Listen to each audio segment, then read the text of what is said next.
Everyone, welcome to study spring. और आज हम लोग क्लास 11th के चैप्टर नंबर 11 जो ज्योग्राफी का होगा उसको कवर करने वाले हैं।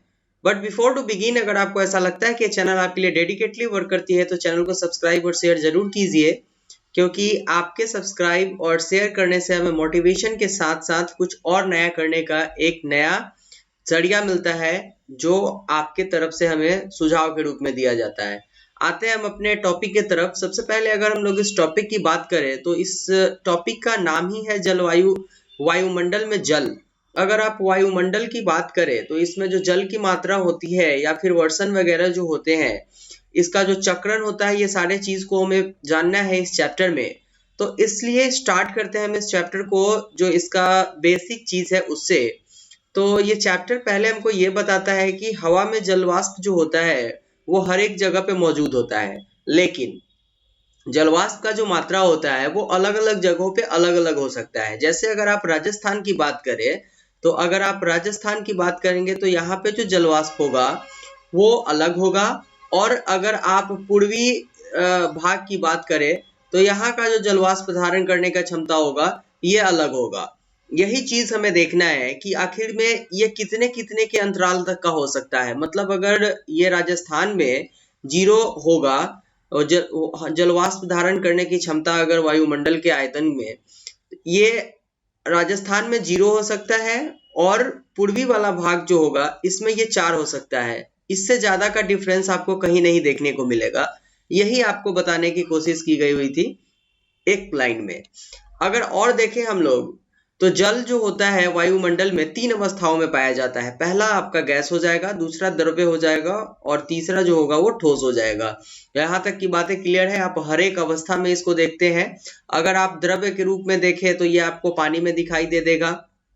ठोस की अवस्था में देखें तो जो बर्फ होता है वो हो जाएगा, और गैस की अवस्था में देखें तो गैस की अवस्था में भी जो है वो जल अवेलेबल होता है, क्योंकि जलवाष्प जब होता है तो उस वक्त आपको गैस के रूप में ये देखने को मिल जाएगा।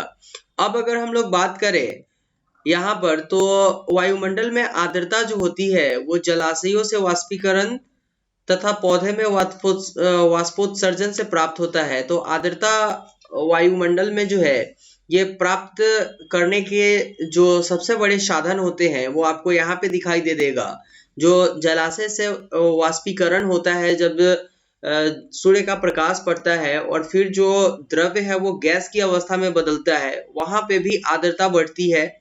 और पौधे में वाष्पोत्सर्जन जो होता है वहां से भी वायुमंडल में आर्द्रता और वायु में आर्द्रता धारण करने की क्षमता बढ़ जाती है। आर्द्रता किसको बोला जाता है?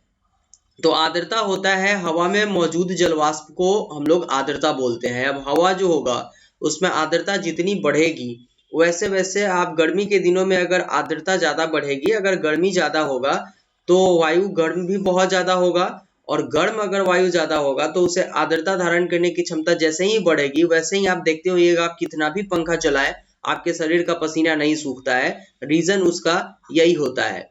और अगर हम लोग देखें तो वायुमंडल में मौजूद जलवाष्प की वास्तविक मात्रा होती है उसको हम लोग निरपेक्ष आर्द्रता बोलते हैं। ये आपके सारे प्री के फैक्टर्स आ जाएंगे। यहाँ से आपके क्वेश्चंस बनते हैं कि निरपेक्ष आर्द्रता किसको बोला जाता है। तो वायुमंडल में मौजूद जो जलवाष्प की वास्तविक मात्रा होती है उसको हम लोग निरपेक्ष आर्द्रता बोलते हैं, और इसको ग्राम प्रति घन मीटर के रूप में व्यक्त किया जाता है।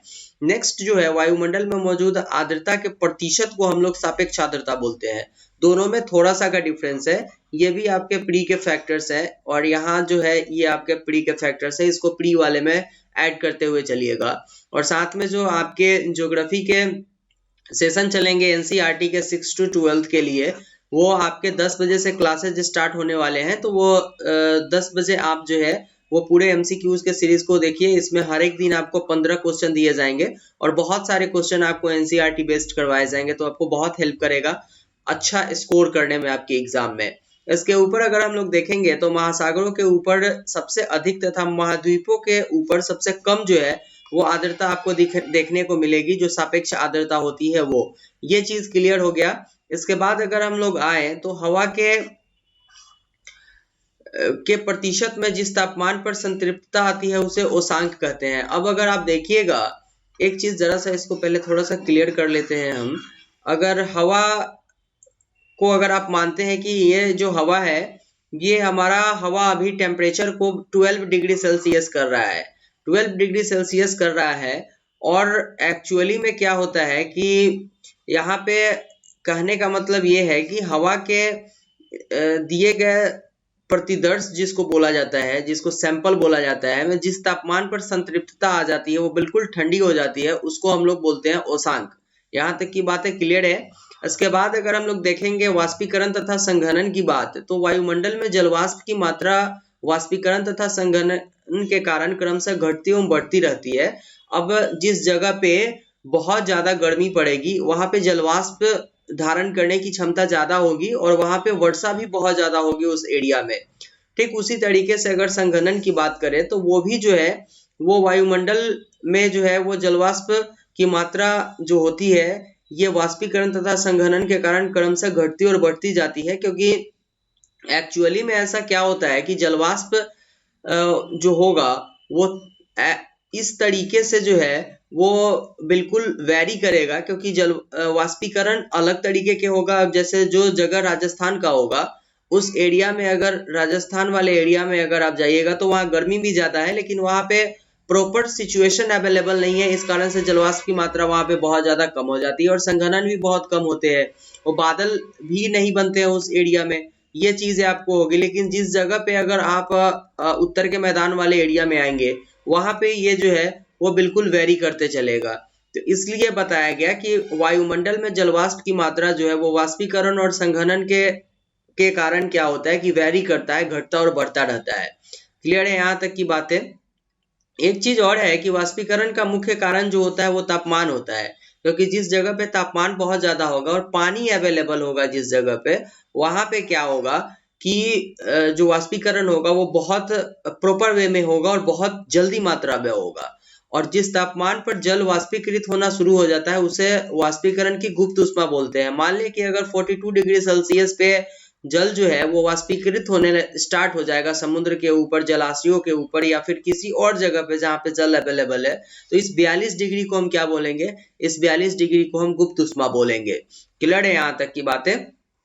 अब अगर हम लोग देखें तो जलवाष्प का जल के रूप में बदलना संघनन कहलाता है। अब आपने देखा था कि संघनन के कारण और वाष्पीकरण के कारण जो है वो जलवाष्प की मात्रा जो है वायुमंडल में वो घटती बढ़ती रहती है। सेम चीज आया संघनन का, तो जलवाष्प का जल के रूप में जलवाष्प जो होता है उसका जल के रूप में बदल जाना संघनन कहलाता है। अब मान लें कि जलवाष्प यहाँ से जो है वो पृथ्वी से, ये नदी है, यहाँ से 42 डिग्री सेल्सियस तापमान पर वाष्पीकरण होना स्टार्ट हुआ और ऊपर जाकर के ये संघनित हो गया और बादल बन गया। क्लियर है? तो ये जो जल था ये जाकर के ऊपर बादल बन गया, इसी को हम लोग क्या बोलेंगे? संघनन बोलेंगे। क्लियर है यहाँ तक की बातें? उष्मा का ह्रास ही संघनन का कारण होता है। जैसे जैसे उष्मा की कमी होते जाती है, जैसे जैसे आपको यहाँ 42 डिग्री है और यहाँ पे जाके ये 12 डिग्री हो जाएगा, तो संघनित हो जाएगा और फिर बादल के रूप में आएगा ये पानी, मतलब ठंडा होकर के। और इसके बाद देखिए जब आर्द्र हवा ठंडी हो जाती है तब उसमें जलवाष्प को धारण करने की क्षमता खत्म हो जाती है, क्योंकि जैसे जैसे हवा आपका गर्म होते जाता है वैसे वैसे उसके जलवाष्प धारण करने की क्षमता बढ़ती है और जैसे जैसे वो ठंडा होगा उसमें जलवाष्प धारण करने की क्षमता कम होते जाती है। ये सारी इंपॉर्टेंट चीजें हैं जो आपको बताए जा रहे हैं, क्योंकि ये आपके एग्जामिनेशन पॉइंट ऑफ व्यू से बहुत रिलेवेंट होने वाले हैं। इसके बाद देखिए अगर हम लोग, तो स्वतंत्र हवा में छोटे छोटे कणों के चारों ओर ठंडे होने के कारण संघनन होता है। तब इन छोटे छोटे कणों को संघनन केंद्रक कहा जाता है। अगर आप हवा देखते होइएगा तो आप में धूलकण की मात्रा भी बहुत अच्छे से आपको दिखाई देता होगा इस तरीके से, और ये संघनन और वाष्पीकरण में अपनी अहम भूमिका निभाता है और इसको संघनन केंद्र के रूप में भी जाना जाता है, क्योंकि यहीं पे जो है वो जलवाष्प क्या होता है कि इसके साथ जो है वो सूर्य मतलब ऊपर आसमान तक जाता है। ठीक है, इसीलिए इसको संघनन केंद्रक के रूप में भी जाना जाता है। क्लियर है बातें? और अगर हम लोग देखें तो संघनन हवा के आयतन, ताप, दाब और आर्द्रता से प्रभावित होता है। संघनन तब होता है जब वायु का आयतन नियत हो एवं तापमान औसांक तक गिर जाए, वायु का आयतन तथा तापमान दोनों ही कम हो और वाष्पीकरण द्वारा वायु में और अधिक जल प्रविष्ट करने की प्रवृत्ति हो। इन सारे कारणों से जो है वो क्या होता है, तो संघनन आपके क्रियाएं होती है। ठीक है, और अगर हम लोग देखें तो संघनन के बाद वायुमंडल का जलवाष्प या आर्द्रता निम्नलिखित रूप में परिवर्तित हो जाता है, जिसको कोहरा, ओस और तुषार या फिर बादल के रूप में जानते हैं। जैसे ही जब जलवाष्प जो होता है वो ऊपर जाकर के ठंडा हो जाता है और बादल के रूप में बनता है, तो ये क्या होता है, संघनन कहलाता है। और संघनन जब होता है तो जरूरी नहीं है केवल बादल ही बनता है, इससे ओस भी बन सकता है, कोहरा भी बन सकता है, तुषार भी बन सकता है। तो इन्हीं सारे चीजों को हम लोगों को पार्ट बाय पार्ट करके पढ़ना है, क्योंकि ये इंपॉर्टेंट है और यहाँ से क्वेश्चंस आते हैं। इसके बाद अगर हम लोग देखें तो संघनन तब होता है जब ओसांक जमाव बिंदु के नीचे होता है। अब अगर ओस की बात करें आप, तो वो जमाव बिंदु मतलब 0 डिग्री से अगर 0 डिग्री अगर इसका जमाव बिंदु है, उससे ये अभी बिल्कुल नीचे पड़ करके रहेगा, तो ये क्या होगा, तब यहाँ पर ओसांक जमाव बिंदु से नीचे होता है, तब ये संभव होता है कि ओसांक जमाव बिंदु से ऊपर होगा। अगर आप देखें तो जो संघनन की क्रिया तब होना स्टार्ट होती है जब ये जमाव बिंदु मतलब कि अगर 0 डिग्री सेल्सियस है तो इससे अभी नीचे है 1, 2, 3, 4, 5 डिग्री सेल्सियस ही होगा, और जमाव बिंदु के ऊपर अगर चला जाएगा तो -1, -2, -3 पे होगा, तब भी ये कंडीशन आपको देखने को मिल जाएगी। ये यहाँ से आपको बताने की कोशिश की गई हुई है। उसके बाद अगर ओस की बात करें हम लोग, तो जब आर्द्रता धरातल के ऊपर हवा में संघनन केंद्रों पर संघनित न होकर ठोस वस्तु जैसे पत्थर, घास और पौधे की पत्तियों के ठंडी सतहों पर पानी की बूंद के रूप में जमा हो जाती है, तो इसे ओस के नाम से जाना जाता है। अब सपोज दैट किसी एक परिवार में झगड़ा हो गया और परिवार का एक फैमिली मेंबर बोलता है कि भाई साहब हमको अब ऊपर नहीं जाना है, हम नीचे ही रह जाएंगे, या फिर हमको दूसरे परिवार में नहीं जाना है, हम इसी परिवार में रहना चाहते हैं।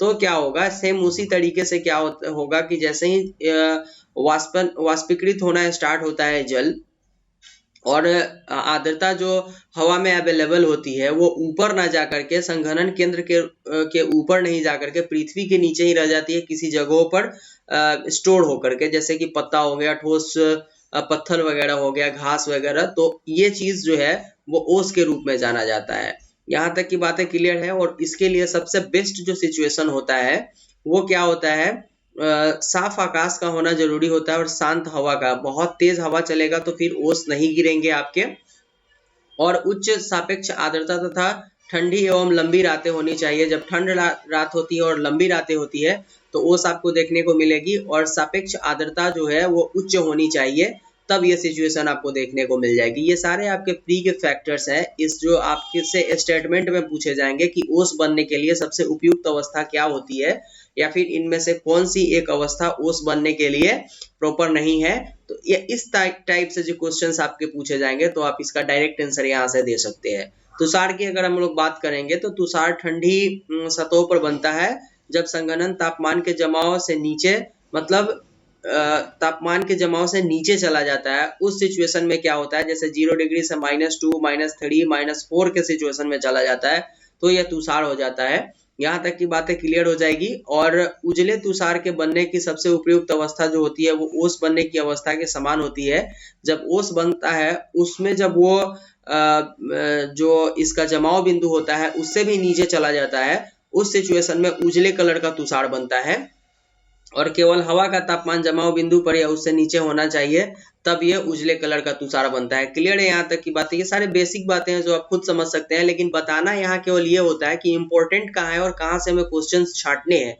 इसलिए मैं इसके जो है वो आपके लिए ये क्लासेस लेकर के आया हूँ, क्योंकि आप केवल फाइंड आउट कर सकें कि हमें क्या पढ़ना है और क्या छोड़ना है। अगर इतना आप कर लेते हैं एनसीईआरटी से तो समझो कि आपकी कहानी बिल्कुल क्लियर होते चले जाएंगे। इसके बाद अगर कोहरा एवं कुहासा की बात करें तो जब बहुत अधिक मात्रा में जलवाष्प से भरी वायु जो होती है वो संहित अचानक नीचे की ओर चली जाती है तो यह कोहरा और कुहासा के रूप में बदल जाती है। और इसमें कोहरा और कुहासा में एक अंतर आपको देखने को क्या मिलेगा कि कुहासा जो होता है वो कोहरे की अपेक्षा नमी उसमें अधिक होता है, तो कुहासे में जो होगा वो आपको पानी की मात्रा बहुत ज्यादा अधिक मिलेगा लेकिन कोहरे में कम मिलेगा। बादल की अगर हम लोग बात करें तो बादल पानी की छोटी बूंदे या बर्फ के छोटे रवों के संहित होते हैं जो एक पर्याप्त ऊंचाई पर स्वतंत्र हवा में जलवाष्प के संघनन के कारण बनते हैं बादल।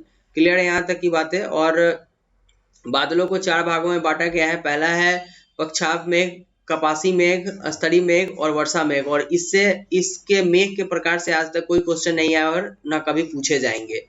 अगर वर्षा मेघ की बात करें तो वर्षा मेघ काले या गहरे स्लेटी रंग का होता है और ये मध्य स्तरों या पृथ्वी के सतह के काफी नजदीक बनते हैं। इसी को हम लोग वर्षा मेघ के नाम से जानते हैं। वर्षण की अगर हम लोग बात करें तो स्वतंत्र हवा में लगातार संघनन की प्रक्रिया संघनित कणों के आकार को बड़ा करने में मदद करती है और जब हवा का प्रतिरोध गुरुत्वाकर्षण के विरुद्ध उनको रोकती है तब ये फिर बादल के रूप में या फिर वर्षण के रूप में पृथ्वी के नीचे चले जाते हैं। अब जैसे मान लिया कि ये संघनित है, ये जो वाष्पीकृत जल है ये ऊपर जाकर के संघनित होता है और जाके किसी जगह से ऊंचाई वाले एरिया में जाके ये टकराता है, तो जैसे ही टकराएगा ये नीचे पानी बन के नीचे चला आता है।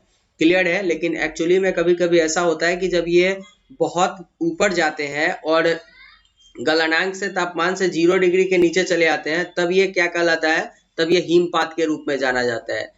क्लियर है यहाँ तक की बात है। वर्षा की प्रकार के ऊपर अगर हम लोग आएंगे तो वर्षा को जो है वो संवहनीय, पर्वतीय तथा चक्रवातीय फ्रंटल के रूप में बांटा गया हुआ है। ये वर्षा के प्रकार है। सबसे पहले संवहनीय वर्षा की बात करें तो हवा गर्म हो जाने पर हल्की होकर संवहन धाराओं के रूप में ऊपर की ओर उठती है और वायुमंडल के ऊपरी परत में पहुंचने के बाद यह फैलती है और तापमान के कम होने के साथ यह ठंडी हो जाती है और फिर जब ये ऊंचे जगहों से जाकर के टकराती है तो ये बिजली के साथ जो है वो बारिश कराती है। इसको हम लोग संवहनीय वर्षा बोलते हैं। पर्वतीय वर्षा का कंडीशन ये होता है कि जब संतृप्त वायु या संघित पर्वत ढाल पर आती है तब यह ऊपर उठने के बाद बाध्य हो जाती है और जैसे ही यह ऊपर की ओर उठती है फैलती है और तापमान गिर जाती है तथा आर्द्रता संघनित हो जाती है। इस प्रकार की वर्षा के प्रमुख गुण होते हैं। पवनाभिमुख ढाल का सबसे अधिक वर्षा होता है। जब एक्चुअली में होता क्या है कि संतृप्त वायु जो होती है वो जब पर्वतीय ढाल जो होते हैं वहां से उठना स्टार्ट होता है कुछ इस तरीके से। अगर आप देखें, आप यहाँ से जब वायु इस तरीके से उठना स्टार्ट होती है तो यहाँ पर जाकर के क्या होता है कि ये संघनित हो जाता है और फिर से इस एरिया में जाकर के जब टकराता है तो ये ढाल वाले एरिया में जबरदस्त बारिश कराता है। ये आपके पर्वतीय वर्षा के प्रकार हो जाएंगे। इसके बाद अगर हम लोग देखें तो अगर संसार में वर्षा के वितरण की बात करें तो यह विषुवत रेखा वाला जो एरिया होगा उस जगह पे जो है वो बारिश बहुत ज्यादा होगा क्योंकि यहाँ पे गर्मी भी बहुत ज्यादा होती है और ये एरिया इसके लिए सबसे प्रॉपर रूप में जाना जाता है। तो ये चीजें हैं और यहीं से आपके क्वेश्चंस बनने वाले थे जो आपको बताए गए हैं। ये चैप्टर नंबर 11 था ज्योग्राफी का, जिसमें वायुमंडल में जल के बारे में हम लोगों ने पढ़ा। काफी इंपॉर्टेंट है। जो चीजें एग्जाम में आने वाले थे उसको हम लोगों ने डिस्कस कर लिया है। मिलते हैं फिर से हम लोग नेक्स्ट चैप्टर नंबर 12 में जो ज्योग्राफी का होगा। तब तक के लिए थैंक यू। अगर आपको ऐसा लगता है कि ये चैनल आपके लिए डेडिकेटली वर्क करती है तो प्लीज चैनल को सब्सक्राइब और शेयर कीजिए जैसे पहले से करते आ रहे हैं। मिलते हैं नेक्स्ट वीडियो में। तब तक के लिए thank you and good bye.